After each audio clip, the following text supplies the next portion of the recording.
4.6, a business operates on a gross profit margin of 33.3%.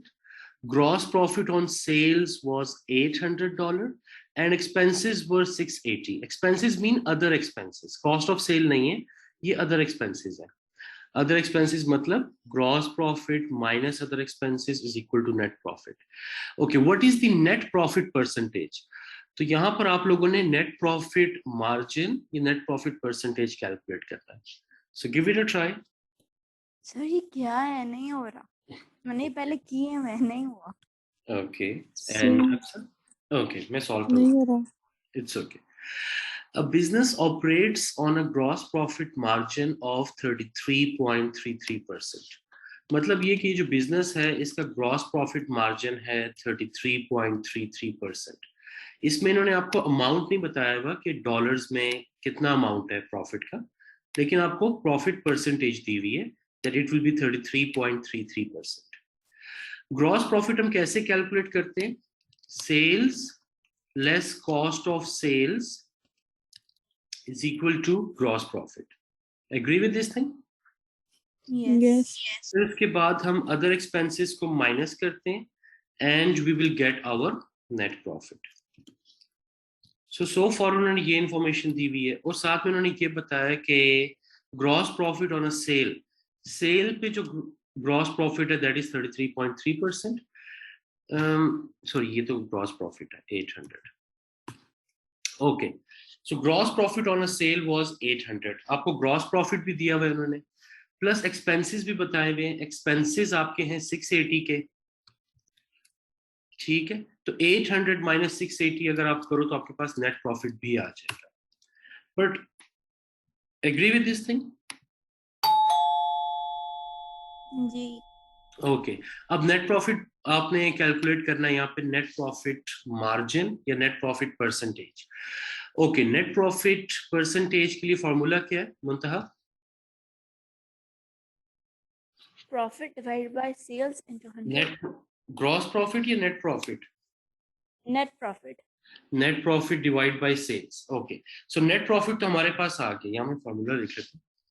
Net profit is equal to या net profit margin या percentage is equal to net profit divided by sales into 100. Okay, net profit तो आ गया हमारे पास 120, लेकिन sales यहाँ पर given नहीं है. सो सेल्स हमने फाइंड करना है. अगर ग्रॉस प्रॉफिट 33% है लेट्स से, तो सेल्स कितने परसेंट होनी चाहिए? अगर 33% ऑफ द सेल्स है, यहाँ क्या स्टेटमेंट लिखी है? A business operates on a gross profit margin 33.3%. So gross profit margin जो है वो as a percentage of sales होता है ना. सो हम कह सकते हैं कि gross profit is 33.33% of the sales. Agree? Yeah. तो सेल्स कितने परसेंट होगी? 67 एंड जी. तो सेल्स 67% है लेट्स से जी. और कॉस्ट ऑफ सेल्स कितनी होगी अक्सर?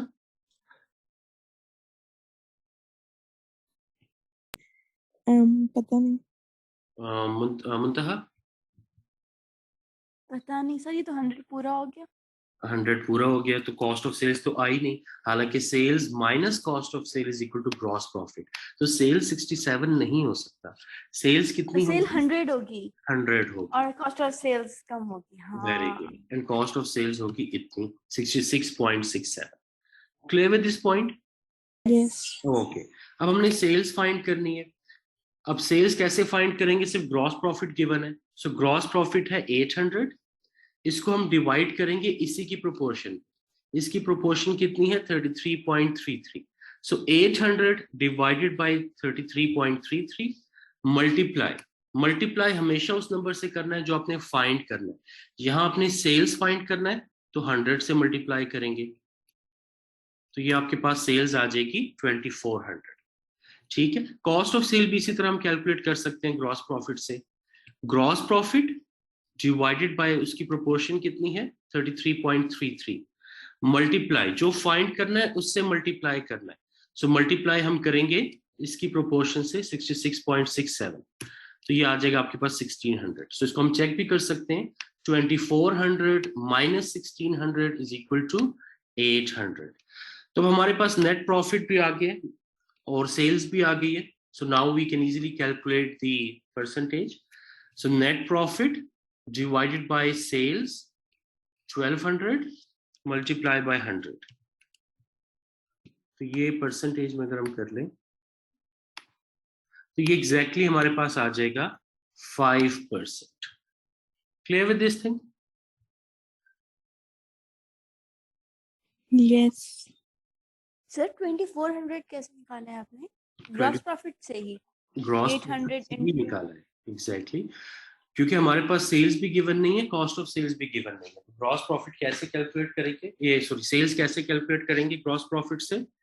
ग्रॉस प्रॉफिट है 800, डिवाइड करेंगे इसकी प्रोपोर्शन में विच इज 33.33, और जो फाइंड करना है उससे आपने मल्टीप्लाई करना है। फाइंड हमने क्या करना है? सेल्स, तो हमेशा 100 से ही मल्टीप्लाई होगा यहाँ पे। So this will be 2400। Clear?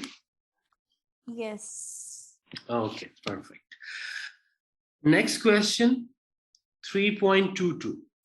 This question has, ये exam question है, exam में already आ चुका है. Which of the following classifications could describe the cost behavior? अब यहाँ पर 4 ऑप्शंस दिए हुए, कॉस्ट बिहेवियर के नाम दिए हुए और 2 कॉस्ट है, और हमने फाइंड आउट करना है कि कौन सा बिहेवियर है। सर क्वेश्चन को रीड कर लेते हैं। Supervisor salaries and computer services दोनों ही कॉस्ट है इस ऑर्गेनाइजेशन की, are among the cost incurred in a factory. Cost expected at a range of activity levels are, activity level दिए 125,000 यूनिट्स, 150,000 यूनिट्स, 175 एंड 200। तो क्या हो रहा है एक्टिविटीज का कि from this point towards this point level of activity आपकी continuously increase हो रही है, 125, 150, 175 एंड सो ऑन। कॉस्ट के साथ क्या हो रहा है? Supervisor salary at the level of activity of 125,000 हमारी सैलरीज थी 60,000। देन जब लेवल ऑफ एक्टिविटी इंक्रीज हुई तो ये कॉस्ट इंक्रीज हुई 66 से, फिर level of activity further increase हुई तो ये कॉस्ट फिक्स ही रही, फिर further level of activity increase हुई तो ये कॉस्ट भी थोड़ी सी इंक्रीज हुई। Okay, computer services 42, 46,000, 50,000, 54। तो बेसिकली क्या हो रहा है, जब लेवल ऑफ एक्टिविटी इंक्रीज हो रही है तो ये कॉस्ट भी समहाउ इंक्रीज हो रही है। तो अब इन दोनों कॉस्ट का कॉस्ट बिहेवियर क्या हो सकता है? Semi variable, semi fix, step. अच्छा, यहाँ पर टर्म इन्होंने यूज की हुई है सेमी वेरिएबल, ये कोई डिफरेंट कॉस्ट नहीं है, ये हमने पढ़ी हुई है। Semi variable basically mean mixed cost, ये इसका सिनोनिम है। मिक्स्ड कॉस्ट हमने पढ़ा था, याद है?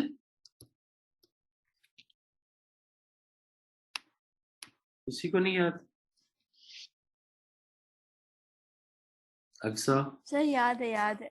Alright, perfect. अक्सा आपको याद है? No sir.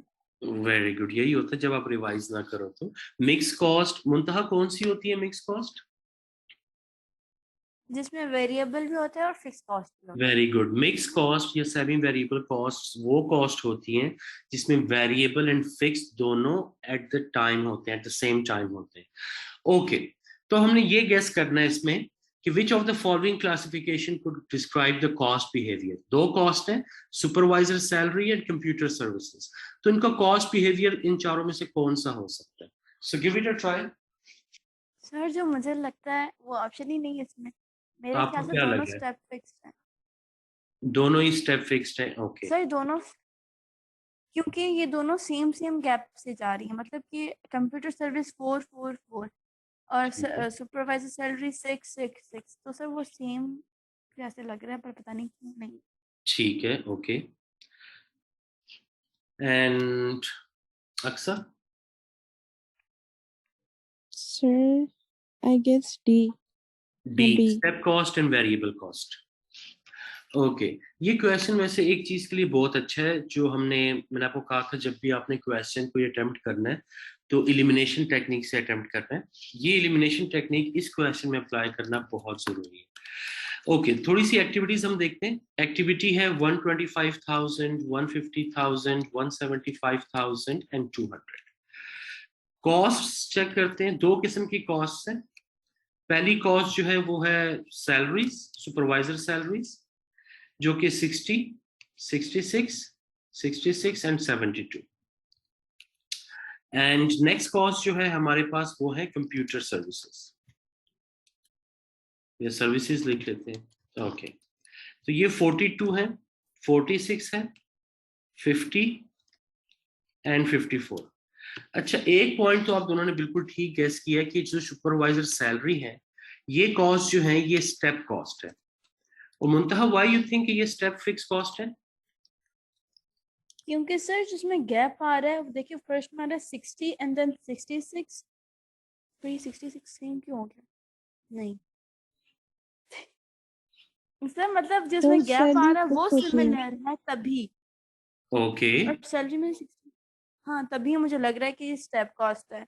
ओके तो जिस एंड तरह वो डायग्राम बनेगा तो वो ठीक है, स्टेयर्स की तरह ही बनेगा। ठीक है। एंड अक्सर?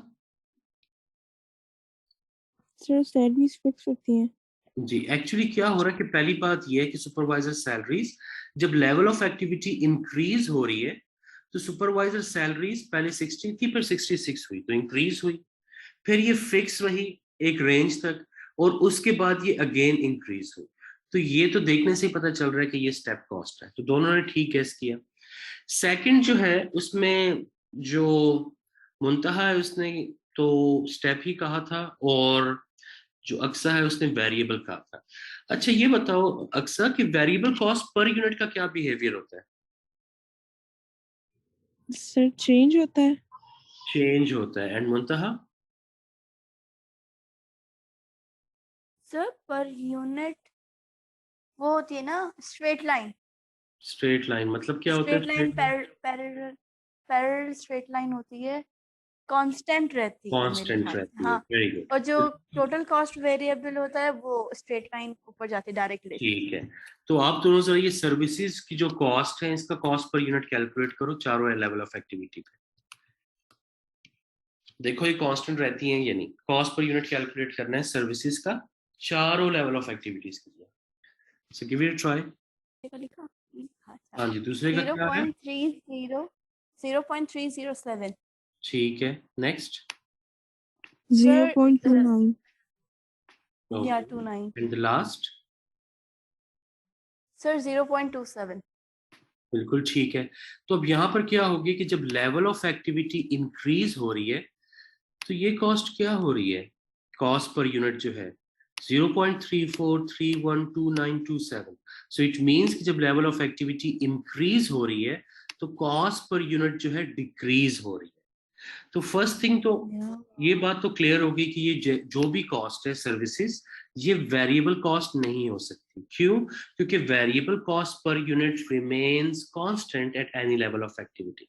लेवल ऑफ एक्टिविटी इंक्रीज हो या डिक्रीज हो, variable cost per unit constant रहती है। बट ये कॉस्ट तो क्या हो रही है? डिक्रीज हो रही है। सो ये वेरिएबल जो ऑप्शन है ये तो नहीं हो सकता। सो ऑप्शन डी भी नहीं हो सकता और ऑप्शन बी भी नहीं हो सकता।